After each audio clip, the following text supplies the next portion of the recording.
नमस्कार मित्रांनो, माझं नाव आहे गणेश देवकते आणि आपलं पुन्हा एकदा स्वागत आहे मराठी माहितीवाला या यूट्यूब चॅनलमध्ये। तर मित्रांनो, तुम्ही जर घरकुल योजनेचा लाभ घेतला नसेल व तुम्ही ग्रामीण भागामध्ये राहत असाल किंवा शहरी भागामध्ये आणि तुम्हाला पण घरकुल योजनेचा लाभ घ्यायचा आहे, काहींचे जर घरकुल यादीमध्ये नाव आलेलं असेल, जर ज्यांचे नाव आले नाही त्यांचे नाव तुम्हाला घरकुल यादीमध्ये कसे लावायचे सर्व ह्या व्हिडिओमध्ये आपल्याला माहिती भेटणार आहे आणि त्याच्यावरतीच ही सर्वात मोठी अपडेट आहे मोदी आवास योजना मार्फत।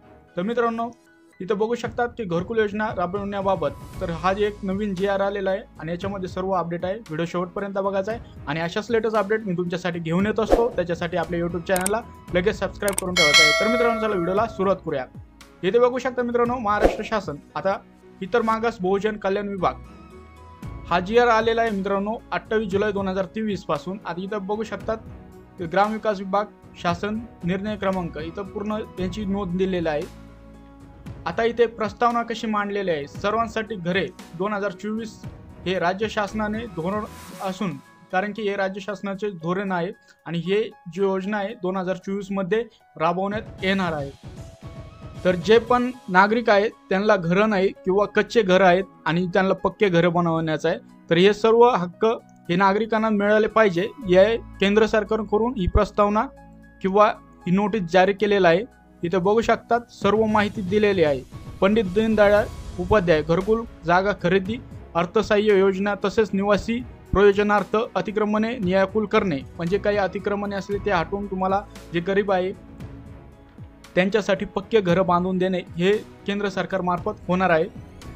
आता इथे जी मेन माहिती आहे ती आपण बघूया। या संदर्भातील नमूना करण्यात आले की आवास प्लस मध्ये अंतर्भूत होऊ न शकलेल्या अनुसूचित जाती व जमाती या प्रवर्गातील जे पात्र लाभार्थी आहे यांना ही योजना देण्यात येणार आहे मित्रांनो। तर इथं या योजनेचं नाव राहणार आहे रमाई आवास योजना, तर शर्बरी आवास योजना, आदिम आवास योजना तसेच विमुक्त भटक्या जाती जमाती यशवंतराव चव्हाण वसाहत योजना व धनगर आवास योजना इत्यादी उपलब्ध आहेत। तर एवढ्या योजना आहेत ह्या चालवल्या जाणार आहे मित्रांनो।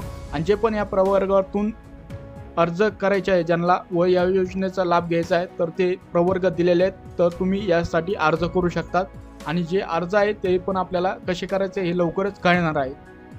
आता याच्यामध्ये शासनाचा निर्णय काय आहे, तर राज्यातील ग्रामीण भागातील वास्तव्यात असणाऱ्या जे इतर मागास वर्ग आहे खालील पात्र कुटुंबांना घरकुल योजनेचा लाभ देण्यात येणार आहे। हे मोदी आवास योजना घरकुल योजना यामार्फत हे शासन राबवण्यात मान्यता दिली आहे। तर आवास प्लस योजनामधील प्रत्यक्ष यादीचे जे नाव असलेले लाभार्थी, म्हणजेच तुमचं जर यादीमध्ये नाव आलेलं असेल किंवा वेटिंगवर आलेलं असेल तर त्यांच्यासाठीही यामध्ये 2024 मध्ये जी नवीन यादी येणार आहे त्याच्यामध्ये तुमचं नाव 100% येईल आणि तुम्हाला ऑनलाईन अप्लाय करता पण येईल। आणि जर तुमच्या ग्रामपंचायतमध्ये पण तुमची जर लिस्ट आलेली असेल तर तुमचं ते घरकुल मान्य करण्यात येणार आहे मित्रांनो। आवास प्लस योजनेवरील नोंद झालेली परंतु ऑटोमॅटिक सिस्टमद्वारे रिजेक्ट झालेले पात्र लाभार्थी, म्हणजे जे रिजेक्ट झालेले ते पण पात्र ठरतील। आणि जिल्हा निवड समितीने शिफारस केलेले लाभार्थी, म्हणजेच तुमचे जे जिल्हा अधिकारी असते त्यांनी जे गावातले तुमचे जे घरकुल आहे ते मंजूर केलेले असते त्यांना पण याचा लाभ भेटणार आहे। तर इथं योजनेचं स्वरूप बघू शकतात। उपरोक्त 1, 2 आणि 3 मध्ये समाविष्ट असणाऱ्या इतर मागासवर्ग पात्र लाभार्थ्यांना नवीन घर बांधण्यासाठी इथं बघू शकता रुपये रक्कम 1,20,000 ही देण्यात यावी अशी पात्रता आहे। आणि लाभार्थ्यांना किमान 269 चौरस स्क्वेअर फूट एवढं बांधकाम करणे आवश्यक राहील। यावरती तुम्हाला एवढी अमाऊंट ही भेटणार आहे।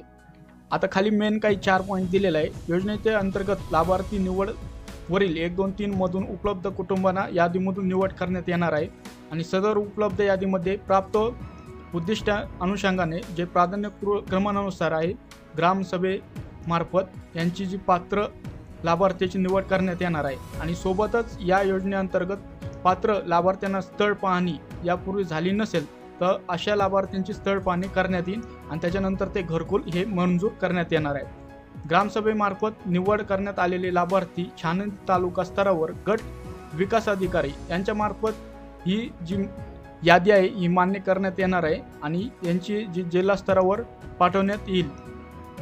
आता मित्रांनो, जे इम्पॉर्टंट गोष्टी आहे, आता इथं लाभार्थी पात्रता बघू शकतात आणि तुम्हाला जे डॉक्युमेंट आहे हे रेडी ठेवायचे, कारण की 2024 मध्ये काही दिवसामध्ये तुम्ही या योजनेसाठी पात्र ठरू शकतात आणि जर हे डॉक्युमेंट नसेल तर तुम्हाला अपात्र ठरवण्यात येईल। तर इथं लाभार्थ हा महाराष्ट्रातला असावा आणि जे लाभार्थी आहे त्यांच्याकडे ते 15 वर्षे किमान म्हणजे नॅशनॅलिटी किंवा डोमिसाइल पाहिजे तुमच्याकडे 15 वर्षाचे आदिवासी म्हणून। आणि लाभार्थ्यांना वार्षिक उत्पन्न 1,20,000पेक्षा जास्त नसावं। तुमचं उत्पन्न 1,20,000च्या मध्ये पाहिजे। लाभार्थ्याचे स्वतःचे अथवा कुटुंबियांच्या मालकीचे जे राज्यात पक्के घर नसावे, म्हणजे तुमचं कोणतंही जे आहे महाराष्ट्र राज्यात पक्क घर नसावं किंवा तुमच्या नावावरती कोणतंही घर नसेल तरच तुम्ही यासाठी पात्र ठरतात। आता 5वा पॉईंट म्हणल्यावर लाभार्थ्याकडे स्वतःची अथवा शासनाने दिलेली जी जमीन आहे हे असणे आवश्यक आहे, अथवा त्याच्या स्वतःचे कच्चे घर असल्याचे ठिकाण घर बांधता येईल।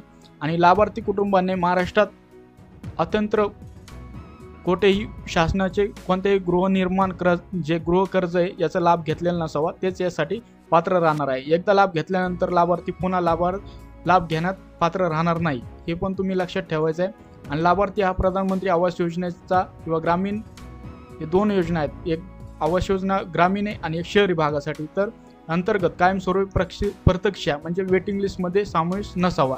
तर ही तुम्हाला माहिती आहे, ही लक्षात ठेवायची आहे, तरच तुम्ही अर्ज करू शकता। आता तुम्हाला डॉक्युमेंट काय काय लागणार आहे, तिथं 7/12 लागणार आहे, मालमत्तेची नोंदपत्र लागणार आहे, ग्रामपंचायतमधील मालमत्ता नोंद वहीतील उतारा म्हणजे तुम्ही 8चा उतारा पण म्हणू शकतात, तो तुम्हाला लागणार आहे। आणि किंवा ग्रामपंचायतचं जे प्रमाणपत्र आहे ते पण तुम्हाला इथे लागणार आहे मित्रांनो।